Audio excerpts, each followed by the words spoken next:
Hello friends, कैसे हैं। तो जिन लोगों का आज एस्टेट क्वालिफाई हुआ है सभी को कॉन्ग्रेचुलेसन। और ये बात हमने 5 से 6 दिन पहले ही बोला था कि जो एस्टेट का जो रिजल्ट है वो 15 से लेकर 20 तारीख के बीच में आ जाएगा और 15 से 20 के बीच में सब कुछ हो गया, बायोमेट्रिक भी हो गया था और उसके बाद आज हमारा रिजल्ट भी आ गया। तो इस रिजल्ट के मायने क्या हैं, ये पहले जब वैकेंसी आया था उसमें मैं तभी से बोल रहा हूँ, 1 महीने से लगातार बोल रहा हूँ कि जो लोग अब की बार एस्टेट देंगे उनके लिए गोल्डन चांस बनेगा बनेगा और बनेगा, और वो बन गया है। तो फ्रेंड्स, ये सब आप सब लोगों के लिए गोल्डन चांस है, इस मौके को निकलने मत देना। जिन लोगों का आज मतलब इस बार क्वालिफाई एस्टेट क्वालिफाई हुआ है वो इस वैकेंसी में सबसे प्रभावी कैंडिडेट होंगे, ये बात मैं पहले से ही बोल रहा हूँ। अगर उन्होंने अपनी जो अचीवमेंट है उसको सही से कैरी किया तो फ्रेंड, जिन लोगों का भी आज एस्टेट हुआ उनको कंग्रेचुलेशन अगेन। और ये नहीं है कि केवल वही आगे जाकर सफल होंगे जिनका आज एस्टेट हुआ है, जो लोग मेहनत कर रहे हैं वो सभी सफल होंगे। जो मेहनत करता है वो कभी असफल नहीं हो सकता, कभी भी। तो आपने हार्डवर्क को जारी रखना है और अपने हार्डवर्क की जो स्पीड है उसको डबल कर दीजिए। आपका जिस भी सब्जेक्ट में एस्टेट हुआ है और उसका वैकेंसी आया है मेवात कैडर में और हरियाणा कैडर दोनों में, जिनमें भी वैकेंसी आया है तो अप्लाई कीजिए, कल ही अप्लाई कीजिए। और अगर आपके डॉक्यूमेंट तैयार हैं तो आज रात को ही अप्लाई कर दीजिए। तो एक दूसरी बात ये है कि जिन ये क्वेश्चन काफ़ी लोग उठा रहे हैं बार बार कि हम क्या मेवात कैडर और हरियाणा कैडर दोनों में अप्लाई करें। बिल्कुल करें, आप दोनों ही मोर्चों पर लड़ें, है ना, दोनों मोर्चों पर लड़ें। मेवात पाकिस्तान में नहीं है, मेवात हरियाणा में ही है ना। मेवात कहाँ है? हरियाणा में ही है। ऐसा कोई वो नहीं कि वहाँ लग गए तो क्या बड़ी हो जाएगी। देखिए, बेरोजगारी से अच्छा मतलब कोई वो नहीं होता, बेरोजगारी से सब कुछ ही अच्छा होता है। तो आप दोनों जगह अप्लाई कीजिए और अच्छी तैयारी कीजिए। और हाँ फ्रेंड्स, सभी को पता है कि जो अब की बार जो एचपीएससी का जो पैटर्न है वो सभी के सामने अनाउंस हो चुका है। उसके ऊपर हमने अलग एक सेपरेट वीडियो बनाया था कि कैसे उसमें सब्जेक्ट मैटर करेगा, सब्जेक्ट सबसे ज़्यादा मैटर करेगा उसमें। मतलब जैसे इंडिया में सरकार बनाने के लिए उत्तर प्रदेश मैटर करता है ना, तो उसमें सब्जेक्ट मैटर करेगा, क्योंकि उसमें 100 जो नंबर का है वो सब्जेक्ट आएगा और जो 50 नंबर का जो अदर आएगा वो बड़ा कहते हैं ना गोलमोल है, उसका हिसाब क्या है, गोलमोल है। तो उसके बारे में क्या बोलें, उसके बारे में कुछ लोगों ने अब उसके लिए सेपरेट बैच निकाल दिए हैं कि आप ये सेपरेट बैच ज्वाइन कर लीजिए और उसके बाद अपनी तैयारी शुरू करिए।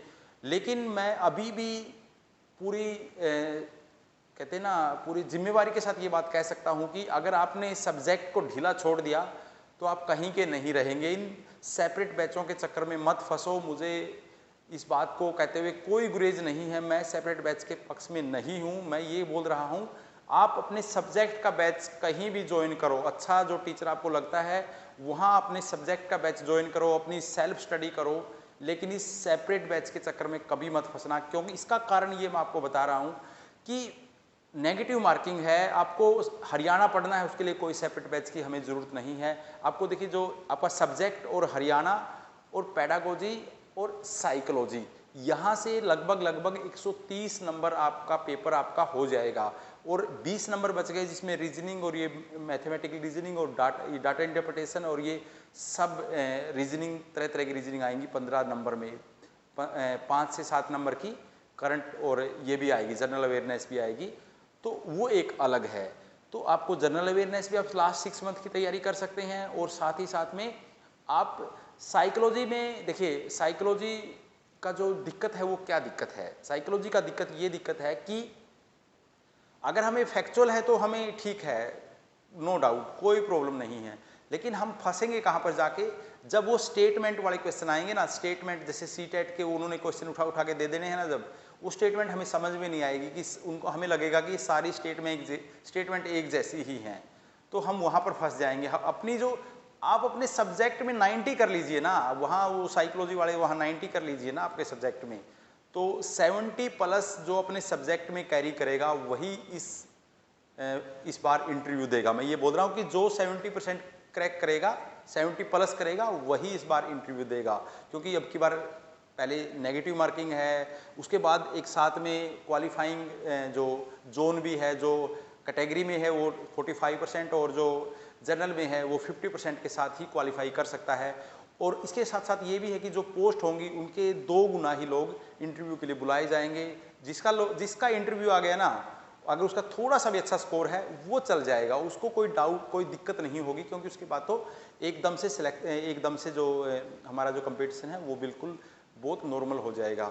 तो फ्रेंड्स, मैं बार बार बोल रहा हूँ, शुरू से ही बोल रहा हूँ कि अपने सब्जेक्ट को इतना फोकस करो। और अगले 2 महीने हैं आपके पास, आपके पास क्या है, 2 महीने हैं। आप ये मान के चलो कि 20 फरवरी के बाद कभी भी एग्जाम हो सकता है, 20 फरवरी के बाद एग्जाम कभी भी हो सकता है। अपनी तैयारी को फुल एंड फ्लैश लगा दीजिए।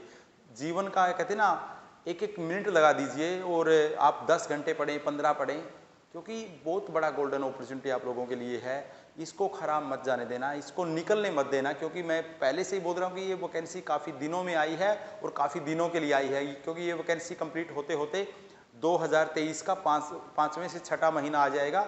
उसके बाद तो बस फिर इलेक्शन मोड आ जाएगा सरकार का, वो इलेक्शन मोड में चली जाएगी। और उसके बाद 2024 पूरी इलेक्शन है, उसके बाद 2025 आएगी, सरकार 1 साल आराम करेगी, उसके बाद तो ऐसे चल के पता नहीं क्या हो जाएगा। तो फ्रेंड्स, आपको इस गोल्डन चांस को नहीं छोड़ना है, और इस गोल्डन चांस को मतलब सुपर गोल्ड बना देना है, और अपनी तैयारी अपने सब्जेक्ट को बेस बना के चलनी है। मैं चलो आप जो भी करें, लेकिन एटलीस्ट 10 घंटे या 8 घंटे पढ़ें तो 6 घंटे अपने सब्जेक्ट को पढ़ें। 6 घंटे आपके सब्जेक्ट के होने चाहिए। आज 1 घंटा डेली आप हरियाणा पढ़ सकते हैं, 1 घंटा साइकोलॉजी पढ़ सकते हैं।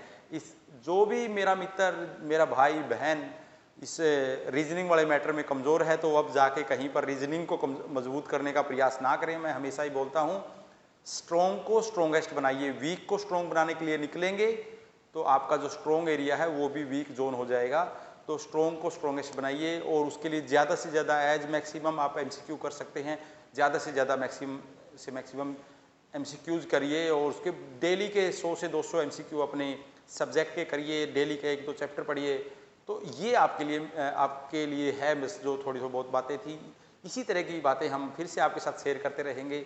और अगेन कॉन्ग्रेचुलेसन। और अगेन ये है कि आप अपनी तैयारी को टूटने ना दें, और नेगेटिव लोगों से हमेशा दूर रहें। अपनी पॉजिटिव एनर्जी के साथ और अपने स्वास्थ्य का ध्यान रखते हुए अपनी तैयारी करें। थोड़े दिन के लिए जो कहते हैं ना, ये फैमिली की जिम्मेवारियां और इस तरह की जो जिम्मेवारियां हैं, इनसे हाथ जोड़ के मुक्ति ले लें, और अपनी अच्छी जगह बैठ के, अगर आपको लगता है कि घर में माहौल सही नहीं है, तैयारी मतलब डिस्टर्बेंस माहौल मतलब कहने का मतलब है कि डिस्टर्बेंस होती है, तो आप अपने शहर गांव जैसे भी लाइब्रेरी ज्वाइन करके जैसे भी तैयारी कर सकते हैं, तैयारी करें। बस तैयारी करें, है ना।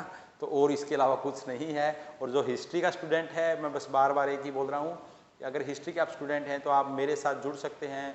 मेरा जो एक स्पेशल कोर्स मैंने PGT हिस्ट्री हरियाणा के लिए निकाला है, उसको ज्वाइन कर सकते हैं। वो एवर बेस्ट कोर्स रहेगा। काफ़ी लोगों ने ज्वाइन कर लिया है, क्योंकि मेरा टारगेट है एटलीस्ट मेरे 50 भाई और बहन इस बार सेलेक्ट होंगे मेरे साथ वाले, मेरा ये टारगेट है। तो आप ज्वाइन कर सकते हैं अगर आप हिस्ट्री के स्टूडेंट हैं तो। और कोई भी प्रॉब्लम है तो ये नंबर स्क्रीन पे हमेशा आपके लिए है। तो धन्यवाद आज के लिए। अगर वीडियो अच्छा लगे तो आप औरों तक भी पहुंचाएंगे। Thank you.